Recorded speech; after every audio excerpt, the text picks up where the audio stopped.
what about if the reason that you can't lose weight is not because you're not disciplined, or because you just keep falling off track, or you have not got no time? What about if it's actually a deeper reason? Okay, story time.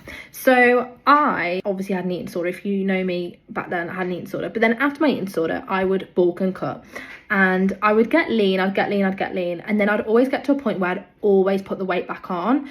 And no matter how hard I tried, I would lose the weight, and then I'd always put it back on. So I'd always end up a certain weight.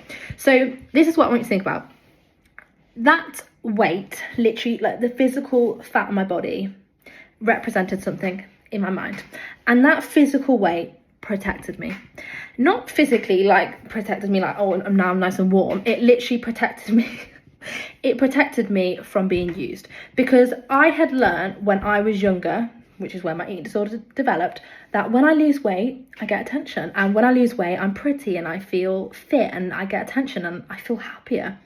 So my mind had learned that when I lose weight and I'm lean, I get attention. Therefore, I am only wanted for my body when I look good.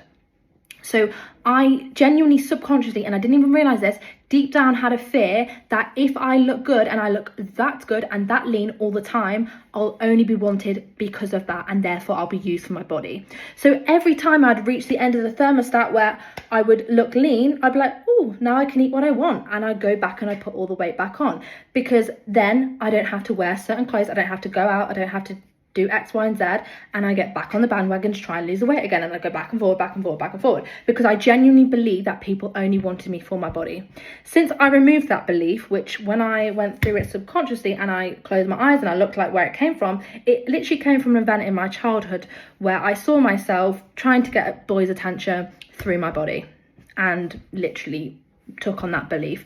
When I removed that and rewired it to people want you for you, Katie, like for who you are as a person, I lost the weight like that. I have never once said to myself, I just have a big appetite anymore. I eat till I'm full. I don't think about food. I don't have to worry about what I eat. I don't even think about food. And coming from a person whose thought every second of the day was about food, I cannot tell you how liberating it is. And sometimes, just sometimes, it is not about what you do. It's about a deep subconscious fear of what will come if you look that good or if you are that confident.